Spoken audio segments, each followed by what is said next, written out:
Assalamualaikum warahmatullahi wabarakatuh dan salam sejahtera untuk kita semua.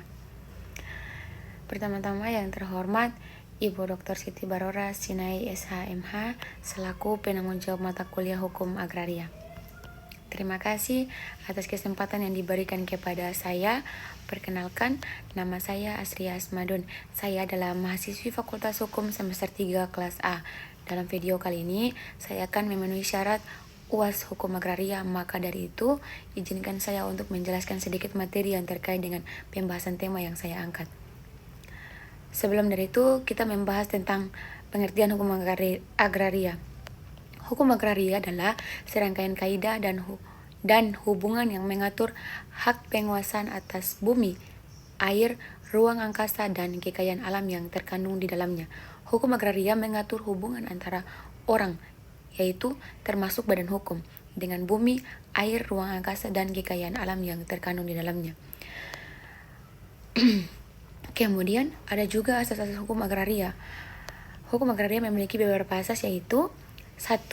Asas kemaslahatan. Hukum agraria bertujuan untuk mewujudkan kemaslahatan bagi masyarakat, baik secara individu maupun secara umum. Yang kedua, asas keadilan. Hukum agraria harus memberikan keadilan bagi semua pihak yang terkait, baik pemilik tanah maupun pengguna tanah. Yang ketiga, asas kepastian hukum. Hukum agraria harus memberikan kepastian hukum bagi semua pihak yang terkait, baik pemilik tanah maupun pengguna tanah. Yang keempat adalah asas keseimbangan.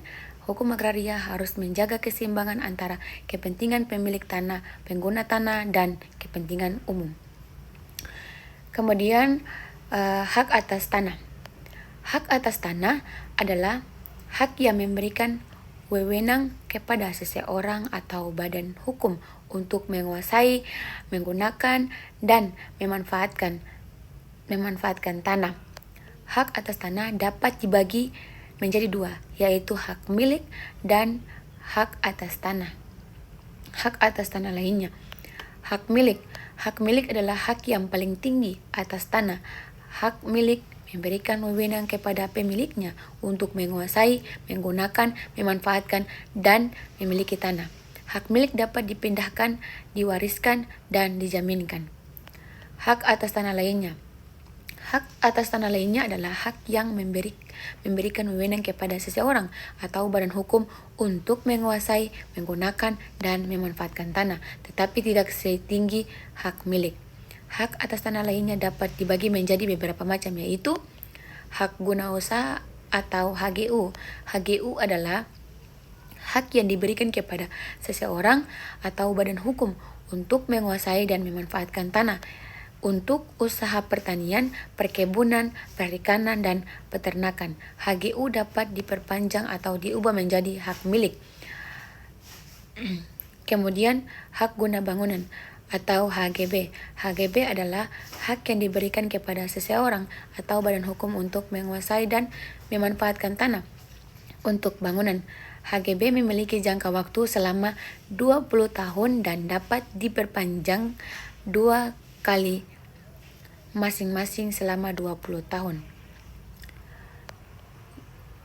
Hak pakai. Hak pakai adalah hak yang diberikan kepada seseorang atau badan hukum untuk menguasai dan memanfaatkan tanah untuk keperluan tertentu. Hak pakai dapat diberikan untuk jangka waktu yang tertentu atau selamanya. Yaitu kemudian hak sewa. Hak sewa adalah hak yang diberikan kepada seseorang atau badan hukum untuk menguasai dan memanfaatkan tanah untuk jangka waktu tertentu dengan membayar sewa kepada pemilik tanah. Kemudian, hak membuka tanah dengan izin dari pejabat yang berwenang. Hak ini diberikan kepada seseorang atau badan hukum untuk membuka tanah yang masih belum dikuasai oleh siapapun. Terus, hak pengelolaan. Hak ini diberikan kepada seseorang atau badan hukum untuk pengelolaan tanah yang dikuasai oleh negara. Kemudian, hak untuk memperoleh tanah. Hak ini diberikan kepada seseorang atau badan hukum untuk memperoleh tanah dari negara. Kemudian, pendaftaran tanah. Pendaftaran tanah adalah proses pencatatan hak atas tanah dan hak-hak lain yang berkaitan dengan tanah di dalam buku tanah. Pendaftaran tanah bertujuan untuk memberikan kepastian hukum tentang hak atas tanah. Mungkin lebih dan kurangnya saya mohon maaf. Wabillahi taufiq wal hidayah. Wassalamualaikum warahmatullahi wabarakatuh.